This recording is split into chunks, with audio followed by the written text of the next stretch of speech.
نداء الحق صوت قد شجاني وبلغني الحقيقة والأماني وكان لي السبيل إلى المعالي ونورا للهداية والبيان.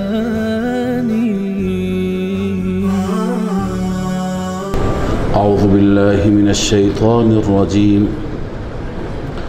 بسم الله الرحمن الرحيم. لا أقسم بهذا البلد وأنت حل بهذا البلد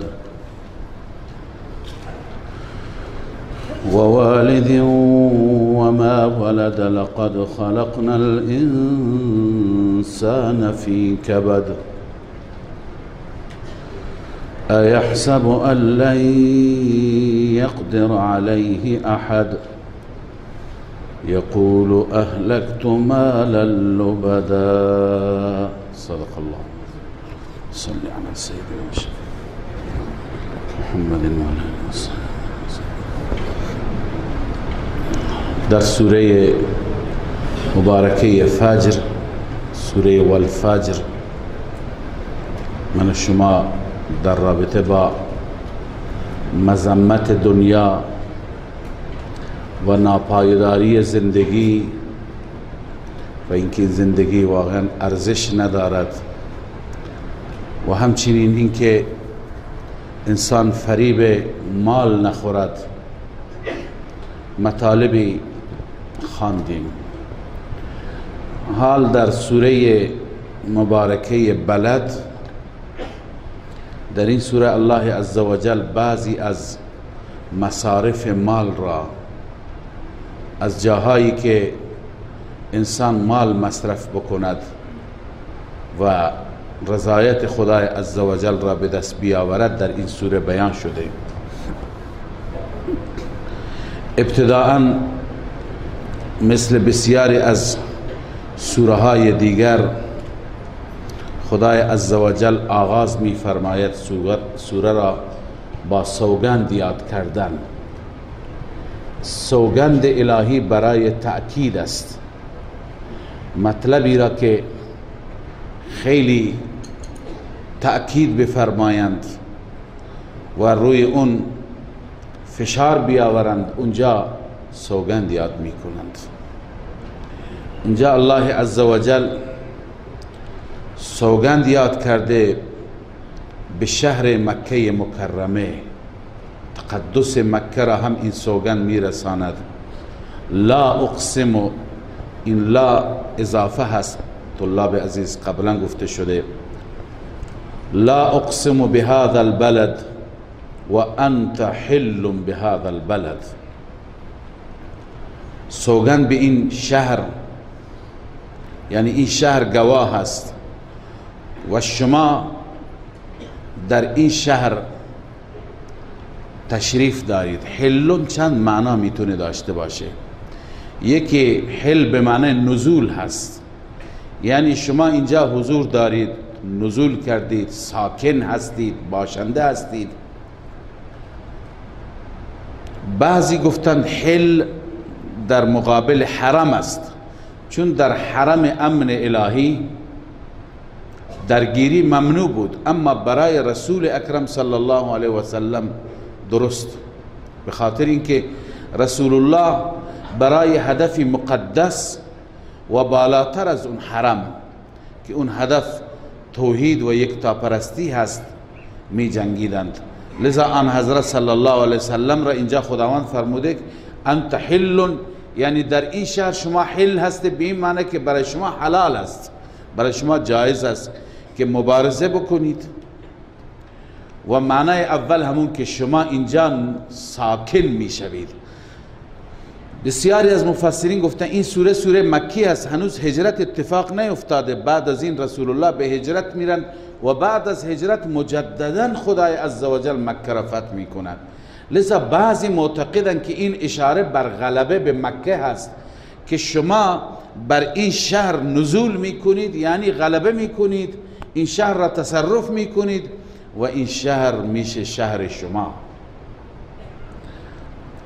و والد و ما ولد، و همچنین سوگند به پدر و به فرزند، یعنی پدر و فرزند گواه هستند. بعضی گفتند چون که ولد متولد میشه از مادر، مراد از والد مادر است، یعنی مادر هم شاهد است و فرزندش هم شاهد است که لقد خلقنا الانسان فی کبد، ما انسان را آفریدیم اما همراه با رنج و مشقت، یعنی انسان برای آفرینشش رنجها و مشقتها برداشت کرد. مادر میدوند این رنجها را، مادر شاهد است، پدر هم میدوند تا یه حدی. اما بعضی دیگه گفتن منظور از والد آدم علیه السلام هست و ما ولد تمام فرزندان آدم هستند، و منظور از رنج و مشقت فقط رنج و مشقتی که در زمان ولادت هست نیست، بلکه تمام رنجها و مشقتهای زندگی مراد است. پس الله عزوجل می فرماید که والد و اولادش آدم و تمام ذریهش گواه هست، شاهد هست که لقد خلقنا الانسان فی کبد، انسان را ما آفریدیم، انسان در کبد، در مشقت، فالمراد من کبد النصب والمشقه، مراد از سختی ها، کبد سختی و خستگی و رنج زندگی هست. ببینید رنج زندگی اول آغاز میشه از همون شکم مادر که انسان در اون شکیم هست، به اصطلاح بچه‌دان بهش میگن شکیم، انسان در اون هست و انسان یه حالت زندانی دارد، انسان محبوسه، در رحم انسان محبوس است. بعد از اینکه انسان متولد میشه چقدر رنج، چقدر مشقت، چه زحمتی هم برای مادر است هم برای این طفل است. طفلم تا چند روز مریض، مادرم تا چند روز مریض، با چه مشقتی به دنیا میاد. و بعد از اینکه به دنیا میاد انسان بنیهش بسیار ضعیف است، انواع مریضی ها، انواع دردها هر روز میبینیم، شب تا صبح بچه گریه میکند، گاهی اصلا پدر و مادر نمیدونن دردش چیه. لذا از اون جایی که بنیهش ضعیف هست زود مریضی به سراغش میاد، زود مشکلات میاد، با چه رنجی، با چه مشکلاتی بزرگ میشه. بعد از این که بزرگ میشه رنجهایی که انسان در زندگی میکشه، میبینید که خیلی از انسانها هستند که خودکشی میکنند، خیلی از انسانها هستند که شب و روز پریشان هستند، سرگردان هستند، به این در و اون در میزنند. لذا همه زندگی با سختی، انسان اگر نگاه بکند حتی کسانی که مرفه هستند از ابتدای زندگی تا پایان زندگی رنجها و مشقتها از خوشیها بیشتر است. و آخر بعد از اینکه سختی ها میاد دوباره مریضی ها شروع میشه، دردها شروع میشه. معمولا انسان ها در پایان عمرشون هم مریض، هم عرض کنم ملولند، هم پریشانند، تا اینکه آخر سختی و سکرات مرگ می آید. بعد از سختی و سکرات مرگ، سکرات و سختی های بعد از مرگ شروع میشه، سبحان الله، اونها که خیلی سخت‌تر هست. پس به همه سختی ها اشاره هست. می فرماید فالمراد فی کبد مشقه یکابد مصائب الدنیا و شدائد الاخره. تفسیر مدارک گفته اون مشقت هایی که انسان تحمل می کند هم در دنیا، تمام رنج دنیا را انسان اگر بیاید و اینها را بنویسد یک کتابی میشه، و هم مشقت های آخرت را که الله بهتر میداند. لذا انسان همیشه در رنج، در مشقته. پس نباید این انسان به فکر راحت خود باشد، نباید این انسان یه برنامه منظمی داشته باشد که از رنجها، از مشقتها، از دردها و آلام رهایی بیابد. و بعد این انسان آخر بعد از این دنیا، بعد از این زندگی هم به هر حال این انسان باید به دادگاهی، در دادگاه عدل الهی انسان باید پاسخگو باشد. لذا الله می فرماید ایحسب ان لن یقدر علیه احد یقول اهلکت مالا لبدا. آیا این انسان فکر می کند که هیچ کسی بر او قادر نیست؟ هیچ کسی بر او قادر نیست و میگوید من خیلی مال خرج کردم. یقول اهلکت مالا لبدا، ای کثیرا، مال زیاد خرج کردم. خب این مال را خرج کردید در چه راهی؟ در راه معصیت عموما خرج میکنند، در راه نظر لغیر الله خرج میکنند، در راه شرک و ترویج شرک خرج میکنند. ان یحسب ان لن یقدر علیه احد حین کان ینفق ام بعد ذلك، در زمان خرج کردن یا بعد از خرج کردن آیا او را کسی نمی بیند که فیسأله عنه، که از او سوال کند؟ یعنی بدان که تو خرج میکنی الله میبیند، لذا بستگی داره چه راهی خرج میکنی. یعنی ان الله سبحانه و تعالی یراه فیجازیه فیحاسبه علیه، خدا میبیند و الله محاسبه میکند، طبق عملش بهش جزا میده. ان خیرا فخیر و ان شرا فشر. اگر راه درستی، چون بیشتر در این آیه، در این سوره مبارکه در رابطه با مصارف است که کجا خرج کنید، این نوعی مقدمه هست که ای انسان تو فکر میکنی خرج که میکنی خدا نمیبیند، که گاهی ادعا میکنی من این همه مال مصرف کردم. لذا الله میفرماید ایحسب ان لم یره احد، آیا میپندارد انسان اینکه او را کسی نمیبیند؟ باید این انسان بر این ایمان و باور باشد که همواره زیر دید هست، زیر نظر هست، زیر دوربین و ذره‌بین هست. پس انسان باید حساب شده خرج کند. الله میفرماید ابتدا انعامات را ذکر میفرماید و بعد انتظارات را از انسان. الم نجعل له عینین و لسانا و شفتین، آیا ما قرار ندادیم برای انسان دو چشم؟ چه نعمت بزرگی است این دو چشم. اگر این نباشد انسان تصور بکنه نمیتونه خودش را تصور بکند. و لسانا، الله میفرما به انسان زبانی دادیم، و شفتین، دو لب دادیم که این لب هم علاوه از منافع دیگر چه زیبایی هست برای انسان. و هدیناه النجدین، این همین نعمت ها را که بهش دادیم دو راه را هم بهش نشان دادیم.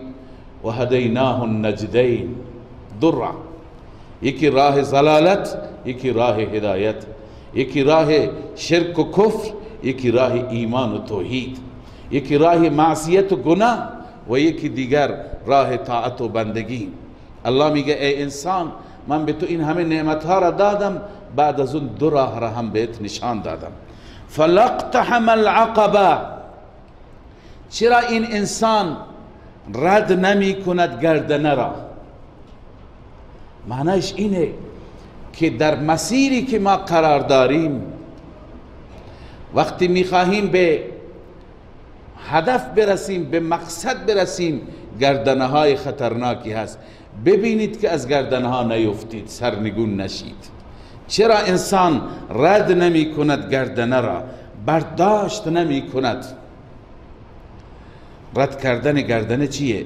و ما ادراک ما العقبه، خبرداری عقبه چی است؟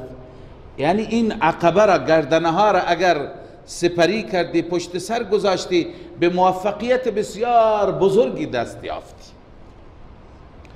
اون گردنه که الله معرفی میفرماید مصارف مال هستند. مالها را در جاهای مصرف کنید که این مصرف تأثیر داشته باشد. مثلا فک رقبت او اطعام فی یوم ذی مسغبه. فک رقبه، آزاد کردن گردن. اونهایی که اسیرند، اونهایی که بردو غلامند، اونهایی که در زندانند، اینها را آزاد کردن. میدونید که آزاد کردن اینها قربانی بزرگی میخواد. به این خاطر اینا گردنه تعبیر شدند. سخته. اینطور انسان که خدا بهش مال زیاد داده اما یه 100,000 تومان بده، این آسانه. اما این که کار بزرگی بکنه و چنان که تأثیر مهمی داشته باشه، مثلا گردنی آزاد بشه، یک انسانی به خانواده خودش برگرده، این کار بزرگی است. به این خاطر گردنه هست. این نیکی بزرگ را که انجام دادی، گویا از گردنه خطر عبور کردی، رد شدی. او اطعام فی یوم ذی مسغبه، یا اطعامی، اطعام که در روزی گرسنه، ذی مسغبه یعنی در روزی که دارای گرسنگی هست. گاهی روزهای وسع هست، روزهای فراخی هست، روزهای فراوانی هست، همه چیز هست. اما بعضی وقتها روزهای گرسنگی، مثل قحط مثلا، سالهایی که قحط است، ایامی که بازارها خراب است، مردم وضعیتشون خیلی خراب است. این دیگه خرج کردن در این مواقع، این خیلی فرق داره. اگر بازار تو خوب باشه، اقتصاد خوب باشه، همه چیز رو برا باشه، منافع دلار به انسان میرسه، خب خرج میکند، اینم توفیقی هست. اما کمال نیست، هنر نیست. وقتی که شرایط سختیه، هیچ کس نداره، مردم گرسنه هستند، در چنین شرایطی کسی خرج میکنه، این توفیق هست. این گردنه را رد کردن است. این از گردنه گذشتن و انشاءالله به بهشت رفتن است. لذا الله می فرماید او اطعام، یا طعام دادن فی یوم ذی مسغبه، در روزی که دارای گرسنگی باشد، دارای سختی و قحطی باشد. در چنین روزی به چه کسانی بدیم؟ یتیما ذا مقربه، به اون یتیمی که خویشاوند باشد. افضلتر خویشاونده. اگر خویشاوند نبود، یتیم دیگر. از همه مصارف بهترین مصرف اون مصرفی که انسان برای خویشاوندان خودش داشته باشه. چون در این دو فایده هست، هم صله رحمی میشه و هم مشکل مسلمانی حل میشه، شکمی سیر میشه، حاجتی برآورده میشه، دردی درمان میشه. پس هم درمان درد هست و هم صله رحمی هست. این اجرش مضاعف است. به این خاطر گفته شده یتیمی که با شما قرابت و خویشاوندی داره، ولی اگر قرابت و خویشاوندی نداشت، هم به هر حال اجرش زیاد است. اما این دبل، این بیشتر. او مسکینا ذا متربه، یا مسکین بدحالی. چی داره مسکین؟ چیزی نداره. ذا متربه، خاک داره. معنیش اینه که تو خونش برو بگرد، خاک میبینی، چیزی دیگه نمیبینی. یعنی بدحال، خیلی شرایط زندگیش سخته. خب حال اون کسی که داره، اون هم مستحق است، مقداری داره. مثلا قبلا خدمت شما عرض کردم، بعضی میگن فقیر اونه که کمی داره، بعضی میگن مسکین اونه که کمی داره. از اون آیه اما سفینه فکانت للمساکین استدلال گرفتیم. اما اونه که بدحالتر است، اونه که نادارتر است، اون اجرش مضاعفه. پاداشش بیشتره. این بر وظیفه ماست که وظیفه ماست پیدا بکنیم اینها را، از شرایط مردم خودمون را آگاه بکنیم، ببینیم چقدر مردم دارن، چطور زندگی میکنن، چه میخورن، چه میپوشن، لذا بعداً به اونها رسیدگی کنیم. ثم كان من الذين آمنوا وتواصوا بالصبر وتواصوا بالمرحمه. این ثم تعقیب ذکری هست، برای ترتیب نیست که اول انسان مال بده بعدا ایمان بیاره، نه، این تعقیب ذکری هست، یعنی بعد از اون اینو بشنو که لازم هست این انسانی که این همه انفاق می کند، این انسان شرایط قبولیت را هم داشته باشد. مثلا ثم كان من الذين آمنوا، از مؤمنین باشد، اهل ایمان باشد، و تواصوا بالصبر، و هم دیگر را وصیت به صبر و به تحمل بکنند، و تواصوا بالمرحمه، و هم دیگر را توصیه بکنند به رحم کردن، به رحم و شفقت و محبت، یعنی همدیگر را امر به معروف کنند، توصیه به مهربانی کنند. الله می فرماید وقتی که این بندگان این گونه باشند، اولئک اصحاب المیمنه، این بشارت است، این بشارت هم دنیوی است هم اخروی. در دنیا اینها اصحاب المیمنه اند، اصحاب الیمین، کسانی که نامه اعمال به دست راست تحویل میگیرند. این کسی که هم ایمان دارد، هم عمل صالح حق خدا را ادا می کند، هم به یتیم میرسد، به مسکین میرسد، به فقیر و دردمند میرسد، یعنی هم حق الله را، التعظیم لامر الله همینه، هم حق الله را انجام میده، الشفقت علی الخلق، هم بر خلق خدا شفقت داره. اینها هستند اصحاب یمین، اینها هستند کسانی که در روز قیامت پروندهشان، نامه اعمالشان به دست راست تحویل میگیرند و ان شاء الله وارد بهشت می شوند. اما والذین کفروا، این تخویف اخروی هست، آنانی که کفر بکنند به آیات ما، این آیات را باور داشته نباشند، این دستورات را نادیده بگیرند، هم اصحاب المشأمه، اونها اصحاب الشمال هستند، اصحاب چپ هستند، کسانی که نامه اعمال به دست چپ تحویل میگیرند. علیهم نار مؤصده، بر آنان آتشی هست که مؤصده به معنی اینه که محصوره، حصر میشه، بند میشه در همونها، یعنی اینا در آتش بسته هستند و آتش هم مخصوص اینها بسته است، جای دیگه زبانه نمیکشه، فقط بر بدن اینها زبانه میکشه. بله، اینها کسانی هستند که به آیات کفر بکنند و به وظیفه خودشان عمل نکنند. سوره مبارکه و الشمس است. در سوره و الشمس هر دو موضوع گذشته، هم در سوره واللیل هم در سوره و الشمس که واللیل بعد از میاد، یعنی هم موضوع توحید و هم تزهید عن دنیا بیان میشه. اما با این تفاوت که در سوره شمس دو انسان ذکر میشه که از نظر اعتقادی با هم تفاوت دارند، در سوره واللیل دو انسان ذکر میشه از نظر عملی با هم تفاوت دارند. یعنی اینجا دو انسان هستند اعتقادی، یکی کفر شرک میکنه، یکی ایمان و عمل صالح انجام میده. اونجا دو انسان از نظر عملی با هم تفاوت دارند، یکی انفاق میکنه، یکی بخل میکنه. الله ابتداءً هم به مخلوقات بزرگش سوگند یاد میکنه، یعنی این تاکید است که شما این مطالب را باور کنید، بر صفحه قلبتون بنویسید. الله می فرماید و الشمس و ضحاها، سوگند به خورشید و روشنی آن خورشید، ضحای خورشید. بیشتر وقت ضحا وقتی است که خورشید اندازه یک دو نیزه بالا میزنه بعد از صبح، و نماز چاشت هم همون وقت میخوانیم، نماز ضحا هم همون وقت میخوانیم، معمولا ساعت 9 و 10 این زمان خوب روشن میشه. والقمر اذا تلاها، و سوگند به ماه اذا تلاها ای تبعها، دنبال میکند خورشید را، دنبال میکند خورشید را این کدوم شب هست. ماه همیشه دنبال میکند. بعضی گفتند این زمانی هست که از یک طرف غروب خورشید هست و از یک طرف طلوع ماه هست.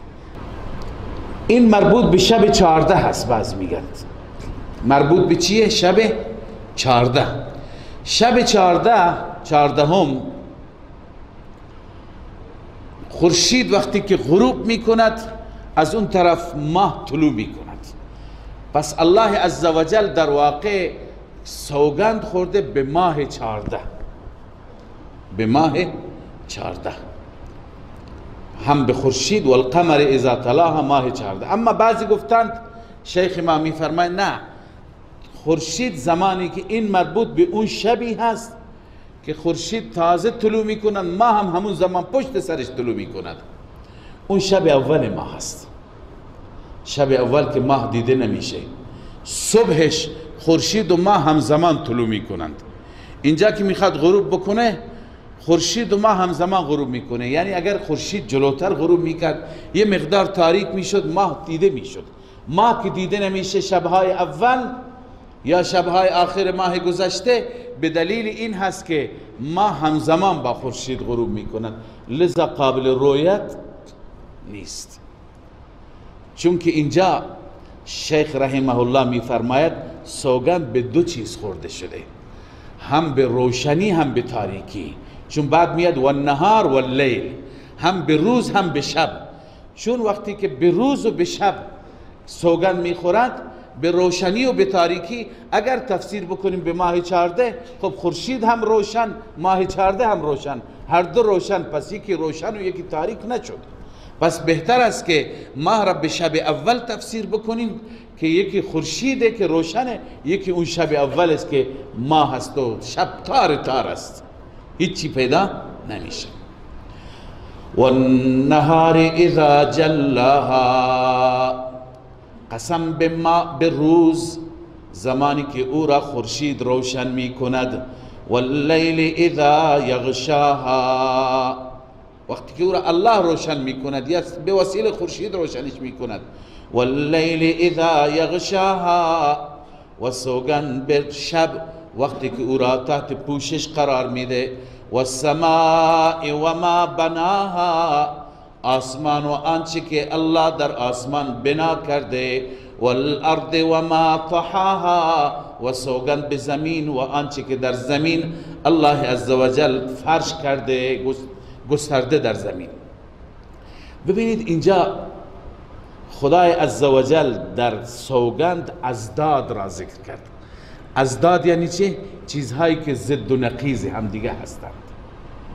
یکی روشنه، یکی تاریکه، یکی درخشنده است، یکی ناپدیده، یکی عرض کنم که بلنده، یکی پایینه. اشاره به این هست که در این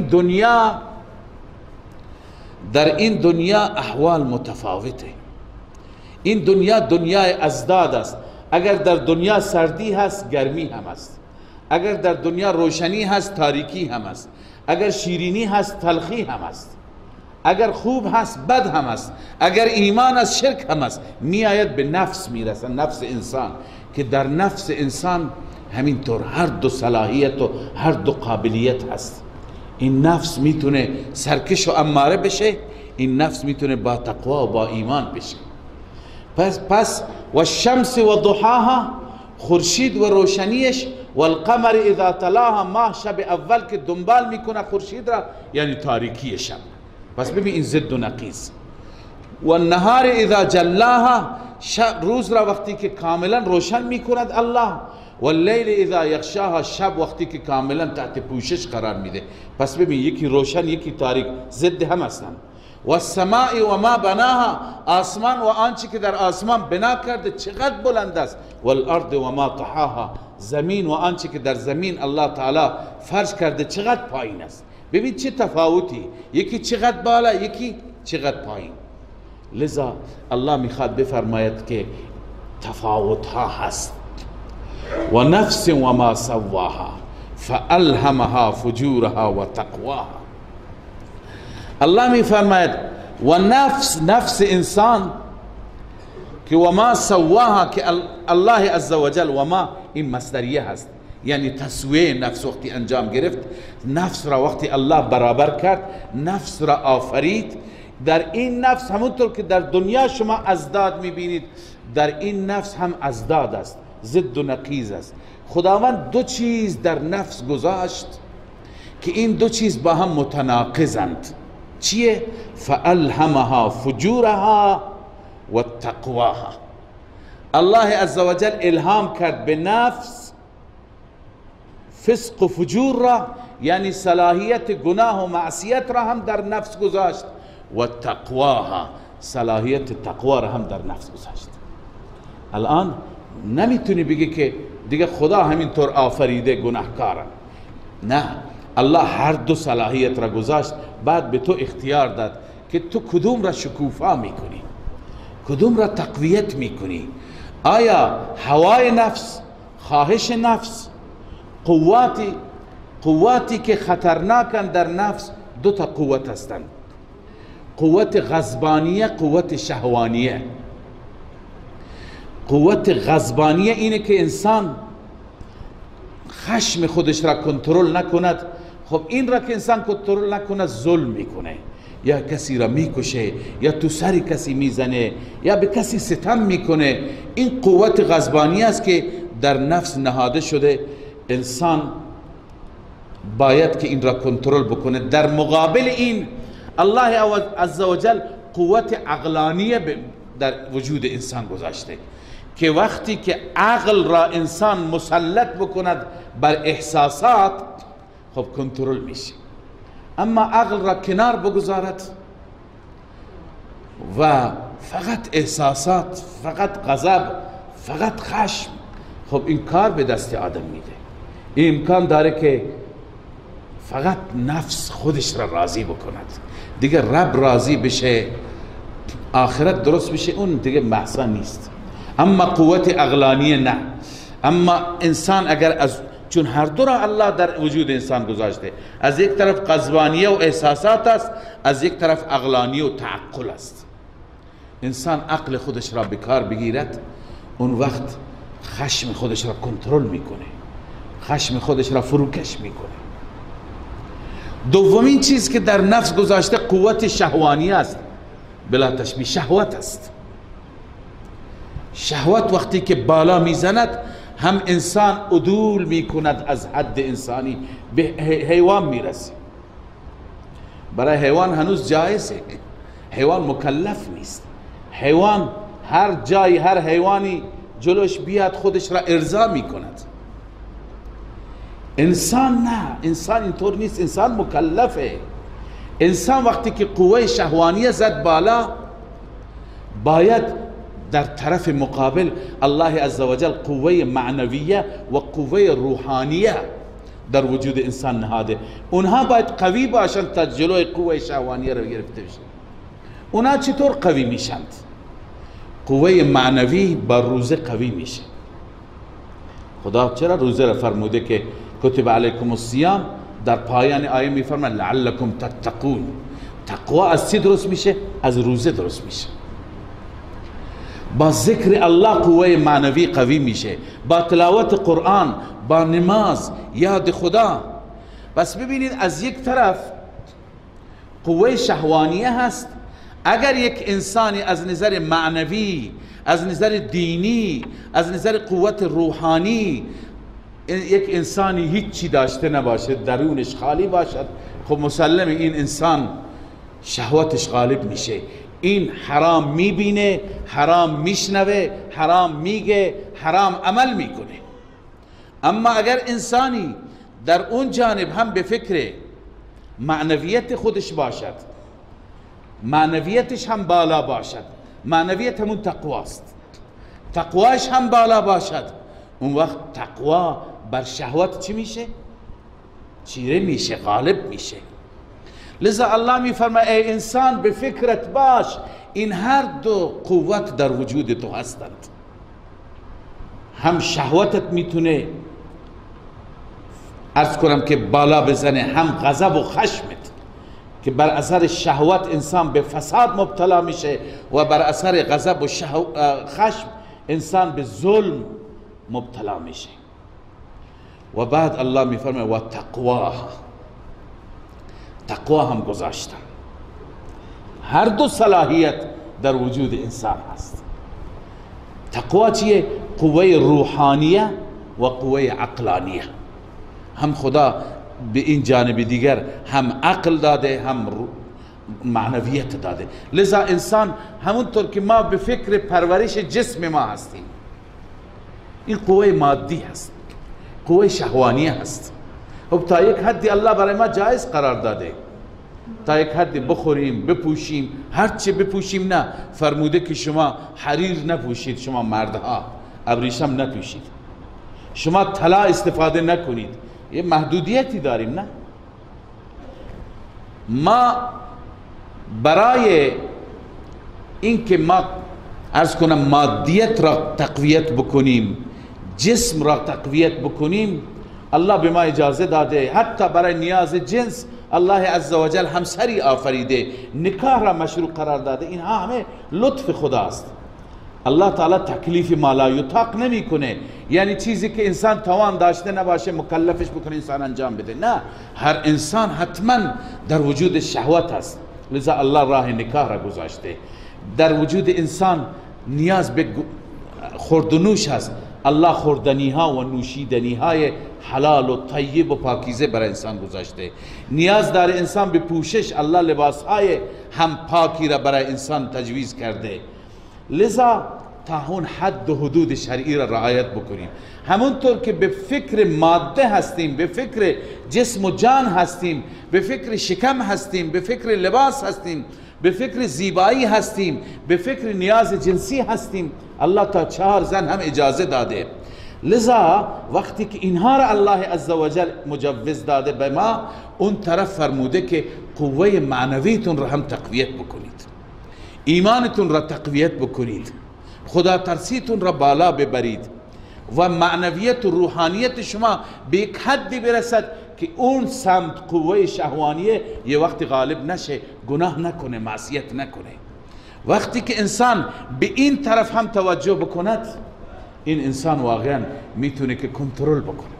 مشکلی که ما امروز داریم توجه به طرف مادیت زیاده. شما از اول سال تا پایان سال نگاه بکنید، شب و روز تلاشه، کوششه، روز به روز سفره های ما رنگین تر میشه، امکاناتی که الله داده بهتر میشه، اما از نظر معنویت ما هیچ رشد نمی کنیم.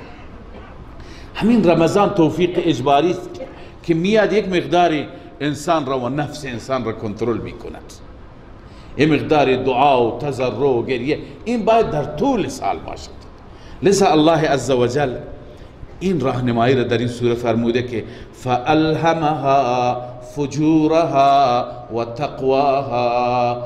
اون نفس را که الله برابر آفرید، در او الهام کرد، هم فسق و فجور را، هم شهوت و غضب گذاشت، و تقواها، هم او را الهام کرد به تقوا. تقوا یعنی قوه روحانی و عقلی. حال جواب قسم اینه: قد افلح من زکاها و قد خاب من دساها. الله به چند چیز سوگند یاد کرد؟ بعد از اون سوگندها که 6 چیز هستند، یا با خود نفس 7 چیز میشه، بعد از اون سوگندها الله میفرماید قد افلح من زکاها. سوگند به خورشید، سوگند به ما، شب و روز، به آسمان و زمین، که قد افلح من زکاها. اون انسانی رستگار هست که نفس خودش را تزکیه بکند. باید به فکر تزکیه نفس باشیم. رستگار اون انسانی هست که نفس را تزکیه بکند، پاک بکند. تزکیه نفس اولا پاک کردن نفس از شرک، از کفر، از نفاق، از کنم که گناه، معصیت، بغض، حسد، کینه، تمام نابرابری ها و تمام معاصی. انسان باید نفسش را تزکیه بکنه. الله میفرماید این انسان رستگار است. و قد خواب من دساها، و همانا خائب و خاسر است، ناکام و نامراد است.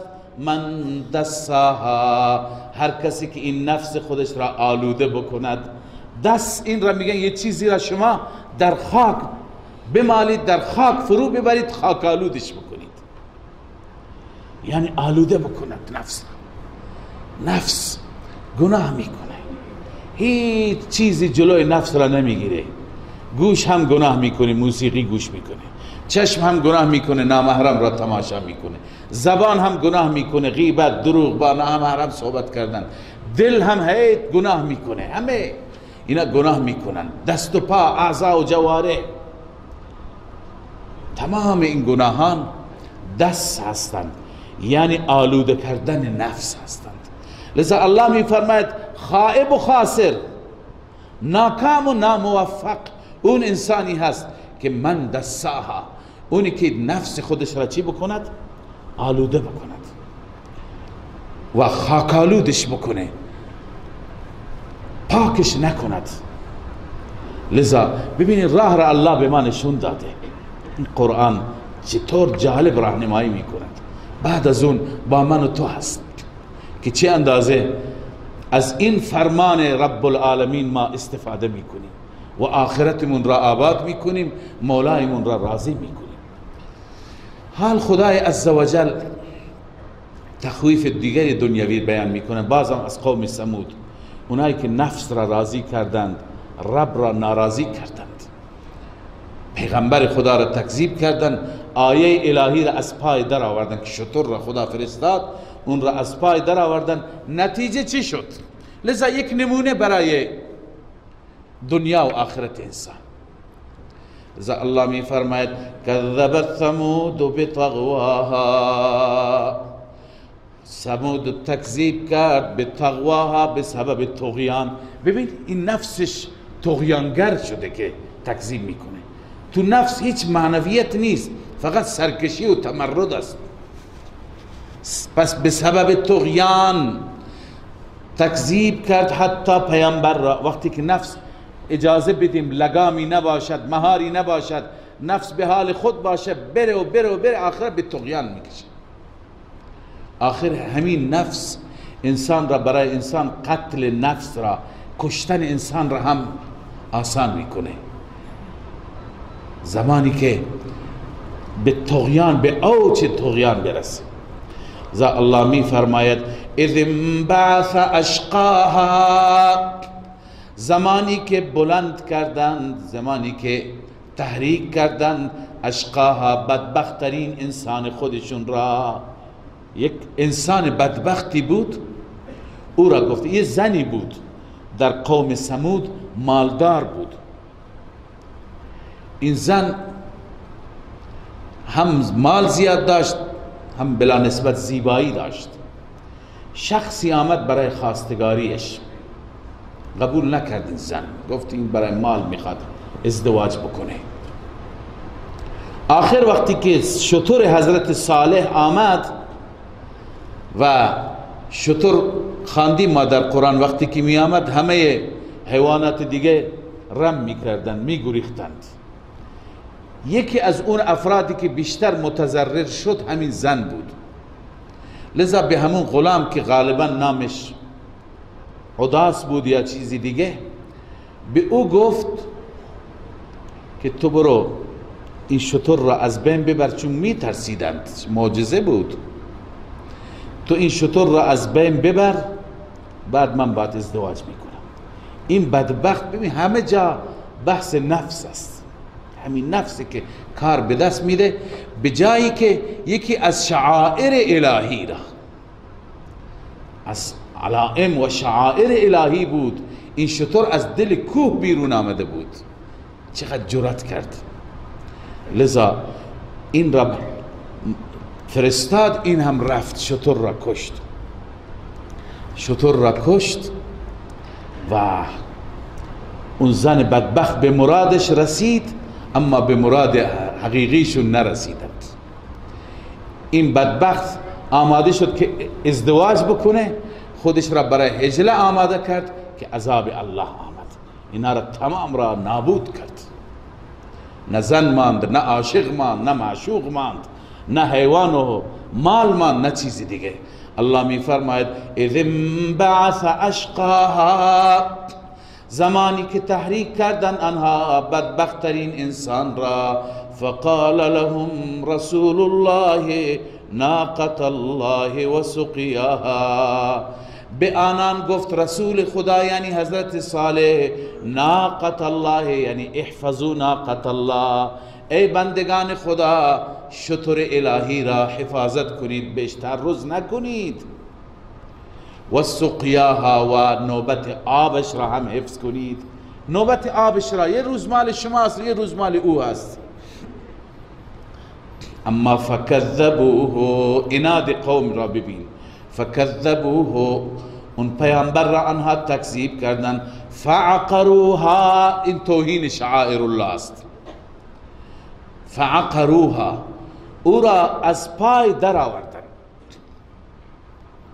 از پای در آوردند یعنی او را کشتند. فدمدم علیهم ربهم بذنبهم، دمدم به معنی استیصال است، خدا از ریشه زد اونها را. فدمدم علیهم ربهم، رب بر آنها از ریشه اقدام کرد، به ذنبهم، به سبب گناهانشان، فسواها، همه را برابر کرد. یعنی همه را الله عزوجل به وسیله صاعقه‌ای که از آسمان آمد و به وسیله زلزله و رجفه‌ای که از زمین آمد، از بالا و پایین عذاب بر اینها آمد، الله عزوجل در آن واحد همه قوم را ریشه کن کرد. با شاعر الهی خودشون را میگیرند و شاعر الهی را از بین میبرند. ولا یخاف عقباها، الله میفرماید خدا از عاقبتش نمیترسد که فردا کسی بیاد بگه چرا این کار را کردی، چرا این همه را از بین بردی. کسی نیست که در محضر الله عزوجل چرا داشته باشد. لذا الله به این صورت این قوم بدبخت را هلاک کرد. بسم الله الرحمن الرحیم واللیل اذا یغشا والنهار اذا تجلی. اونجا هم الله عزوجل مخلوقات متفاوت و مختلفی ذکر کرد و دو چیز را ذکر کرد، دو چیز متفاوت، یعنی در نفس، یکی کفر و شرک و بیدینی، یکی ایمان و تقوا و خدا ترسی. اینجا هم الله عزوجل تفرقه فی الاعمال را ذکر میکنه. دو انسان هستند که عملشون با هم متفاوته، البته اینها هم یکی مؤمنه یکی مشرکه، اما بیشتر بحث انفاق است، یکی خرج میکنه در راه الله، یکی بخل میکنه. باز هم ببینید ابتداءً چیزهای ذکر میشه که با هم متفاوتن. مثلا واللیل اذا یغشا، سوگند به شب وقتی که همه چیز را تحت پوشش قرار میده، والنهار اذا تجلی، و سوگند به روز وقتی که روشن میشه، روز کاملا روشن میشه. و ما خلق الذکر والانثى، چنانچه شب را شاهده روز هم شاهده، چنانچه آنچه که الله آفریده از مرد و زن، از مرد و زن، مرد و زن هم ضد و نقیضند، یکی مذکر یکی مؤنثه، اینا متفاوتند، لذا اینا هم ازداد هستند. الله می فرماید که همه اینها شاهدند که ان سعیکم لشتا، جواب قسم است که همانا تلاش شما و سعی شما ای فرزندان آدم متفاوت است. لشتا یعنی مختلف است، متفاوت است. یک گروه از شما سخاوت دارید، یک گروه بخل داره. اونی که عملش خوبه الله می فرماید فاما من اعطا واتقا وصدق بالحسنى. بهتره قبل از این که من آیات را ترجمه و تفسیر بکنم شأن نزول را بیان بکنم. این آیات دو انسان را به دو انسان اشاره دارد. دو نفری که یک روزی از سرمایه‌داران مکه مکرمه بودند، با هم رقابت داشتند. یکی ابوبکر صدیق رضی الله تعالی عنه و یکی امیه بن خلف. امیه و ابوبکر هر دو سرمایه‌دار بودند، اما شغل هر دو فرق میکرد. ابوبکر کارش تجارت بود، امیه کارش بردهداری بود. برده‌هایی داشت و این برده‌ها را بر وظایف مختلفی تعیین کرده بود. مثلا یک گروه از برده‌ها گوسفندها را نگهداری میکرد، یک گروه از برده‌ها اگر کشتی کشاورزی داشت، کاری داشت، تجارتی داشت. برده غلام زیاد داشت. ابوبکر بیشتر تجارت میکرد. اون زمان ابوبکر سرمایش در میان مردم مکه، این قبل از اسلام است، معروف بود، 40,000 درهم داشت. الان مردم ما شرایط امنیتی خوبی نیست، سرمایه های خودشون را اعلام نمی کنند، ولی در کشورهایی که آزاد هست همیشه میبینیم در رسانه علنا اعلام میکنه فلانی سومین مرد سرمایه دار شد، چون سرمایش از فلان مبلغ به فلان مبلغ رسید. فلانی دهمین نفر است چون این مبلغ سرمایه دارد. لذا خیلی ها هستند که افتخار میکنن، سرمایهشون را اعلام میکنن، ما این همه میلیارد داریم. اون زمان مردم میدانستن فلانی چقدر سرمایه داره، فلانی چقدر سرمایه داره. مال پول هم زیاد نبود. لذا یکی از بزرگترین سرمایه دارها ابوبکر صدیق رضی الله تعالی عنه بود.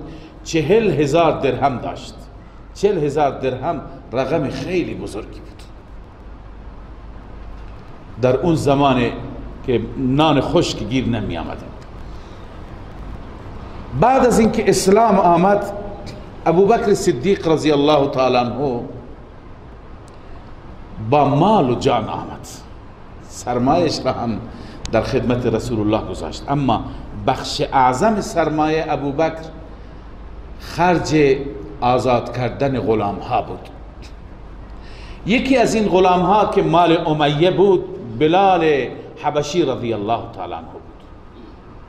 بلال مخفیانه ایمان آورده بود و کسی شیطنت کرد به امیه، گفت که بلال ایمان آورده.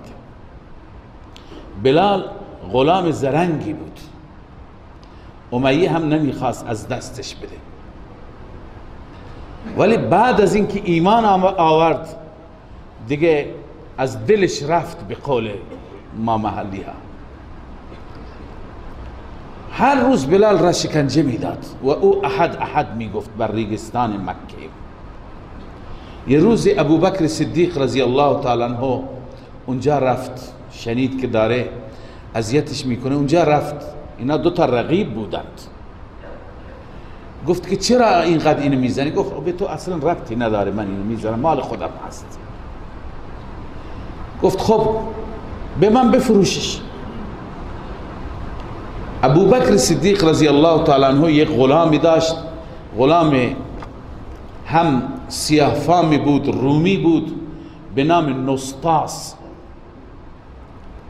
این نسطاس خیلی غلام زرنگی بود، اینو به کسی نمیداد، ولی این ایمان نیاورده بود، کارهای ابوبکر انجام میداد.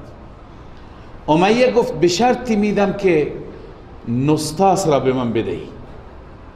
یعنی امیه آماده بود که سر به سر عوض بکنه. حضرت ابوبکر چنان خوشحال شد که میتونه یک انسان موحدی مثل بلال آزادش کنه. گفت که من نسطاس را هم بهت میدم، 2000 درهم بهت سرم میدم. اینقدر خوشحال شد که حدی نداشت. گفت بیا معامله کن. فورا معامله کرد. حضرت ابوبکر صدیق دست بلال را گرفت، نسطاس را بهش داد، 2000 داد. آخر خوشحال بود، 40 اوقیه دیگه هم داد و بلال را گفت که از این به بعد تو آزادی، تو غلام من نیستی، خدمت رسول الله صلی الله علیه وسلم برو و برایشون خدمت بکن. حضرت بلال بعد از اون خادم رسول الله صلی الله علیه وسلم و مؤذن رسول الله بود و از رنج امیه آزاد شد.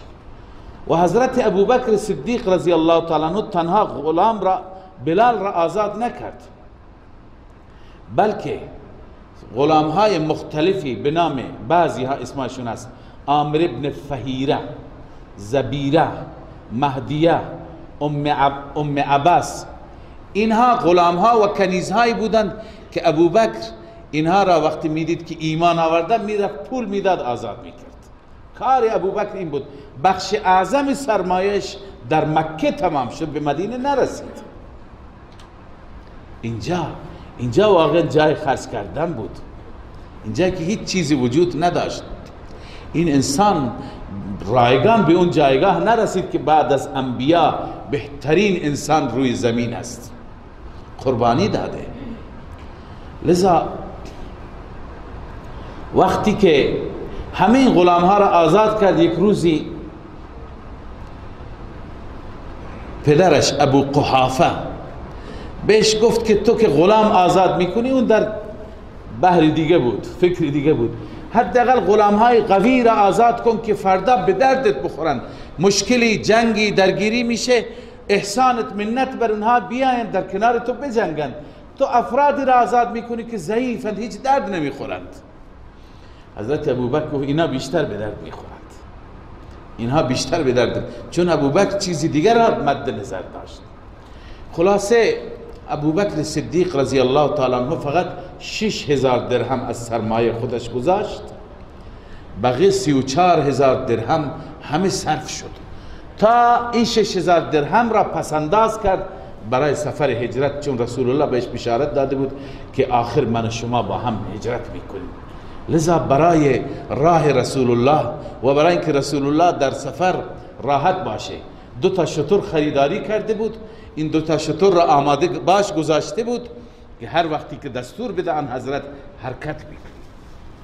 و آخر ابوبکر صدیق رضی الله تعالی عنه وقتی که هجرت کرد و با رسول الله صلی الله علیه وسلم، این 6000 درهم هم در همین راه مصرف شد، هیچ چیز برش باقی نماند، دست خالی، همه سرمایش را در راه الله داد. روزی رسول اکرم صلی الله علیه و سلم فرمود تمام کسانی که نسبت به من احسان کردند من جواب احساناتشون را دادم، به غیر از این مرد به ابوبکر اشاره کرد. من نتونستم جواب احسانات این را بدم، خدا مگه خودش بده. لذا هر چی که داشت ابوبکر تقدیم کرد، از رسول اکرم صلی الله علیه و سلم دریغ نکرد. لذا این سوره اتفاق مفسرین است درباره ابوبکر صدیق را الله عزوجل مقایسه میکنه با امیه.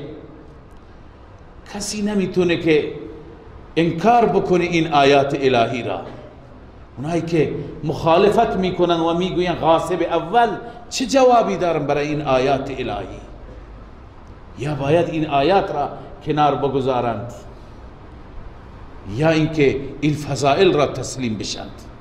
الله می فرماید فاما من اعطا واتقا، اما اون انسانی که اعطا میدهد در راه الله، واتقا از خدا میترسد، و صدق بالحسنا تصدیق میکند حسنا، تمام وعده های خوب الهی را قبول داره، باور داره، فسنیسره للیسرا، ما برای او میسر میکنیم یسرا آسانی را.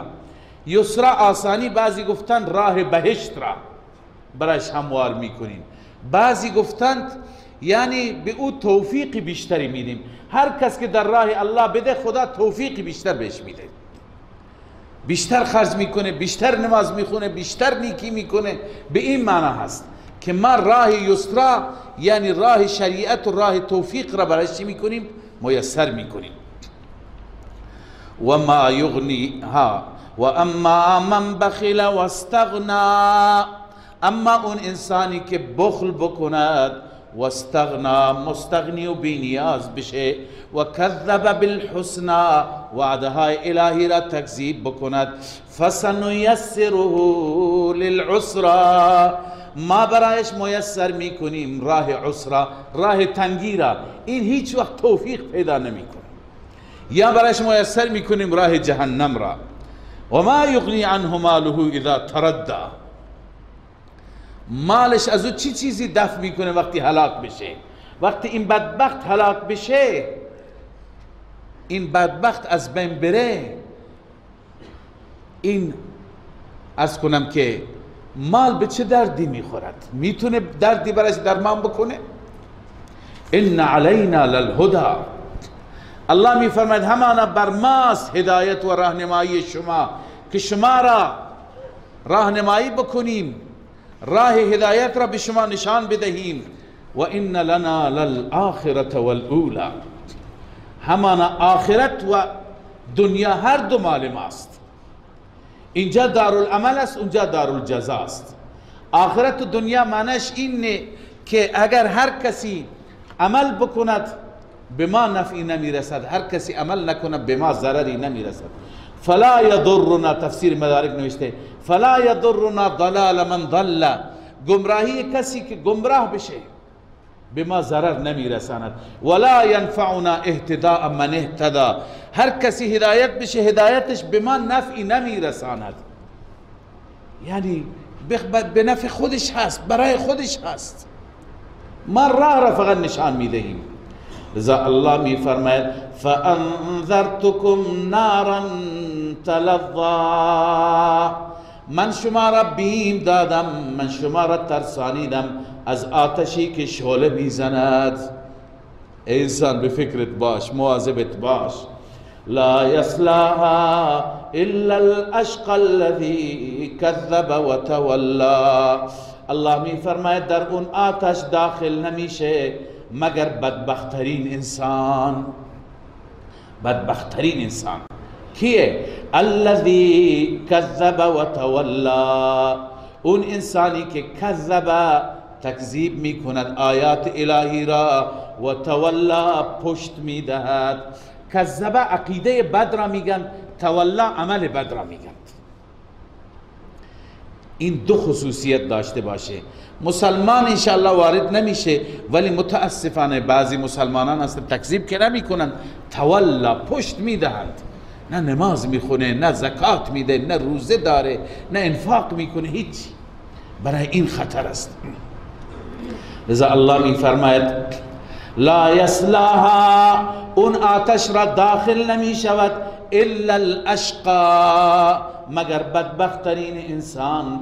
الذي كذب وتولى، اون انسانی که تکذیب میکند یعنی عقیده بد دارد، و تولا، و اون انسانی که پشت میدهد. و سیجنبها الاتقى، از اون آتش اجتناب میکند، دوری میکند با تقوا ترین انسان. همه اتفاق نظر دارن مفسرین که این الاتقا صیغه تفضیل است، با تقوا ترین انسان مراد ابوبکر صدیق رضی الله تعالی عنه است. ما اعتقاد داریم بعد از انبیاء علیهم الصلوات و التسلیمات، بعد از انبیاء افضل ترین بشریشون هستند، افضل ترین انسانیشون هستند. اتقا، از همه متقی تر الله بهش میگه. الذي يؤتي ماله يتزكى، اون انسان با تقوایی که مال خودش را میدهد از روی اخلاص. یتزکا، پاک میکند خود را. و ما لأحد عنده من نعمت تجزى، این کمال اخلاص است. یکی مثلا دیروز شما فقیر بودید، به شما کمک کرد، الان خدا به شما داده، شما میبینید اون نادار است، شما 10 برابر بهش میدید، خوب کاری میکنی، میدی جزای حسنه را میدی، ولی خب شما میدید چون دیروز به شما کمک کرد. شما همیشه یاد میکنید این برادرم در سختی بوده. اما الله اینو میفرماید اینجا که این ابوبکر هیچ کسی را بنا بر عوض نمیده، یعنی هیچ کسی برای منتی نداره، برای احسانی نداره، این همونطور به خاطر خدا داره میده. و ما لأحد عنده من نعمت، برای هیچ کسی نزد او، عنده ای علیه، بر او نیست نعمتی که تجزاد عوض او داده بشه. یعنی این در عوض کسی به کسی نمیده. پس چرا میده؟ الا ابتغاء وجه ربه الاعلا، نمیدهد مگر به خاطر طلب رضای رب بلند و بالا، به خاطر رب اعلا رضای او داره میده. الله وعده هم بهش میده، این که به خاطر رب رضای رب میده، ولسوف یرضی، ان قریب راضی هم میشه. یعنی الله عزوجل وعده میده که چه نعمتهای خدا به میده، چه انعامات خدا بهش میده. الله بهتر میدن. الله میفرماید که ولسوف یرضی، ان قریب این چی میشه؟ از ربش راضی میشه، ربش عوض میده، عطا میکنه بهش. رضی الله تعالی عنه. صدق الله مولانا العظیم.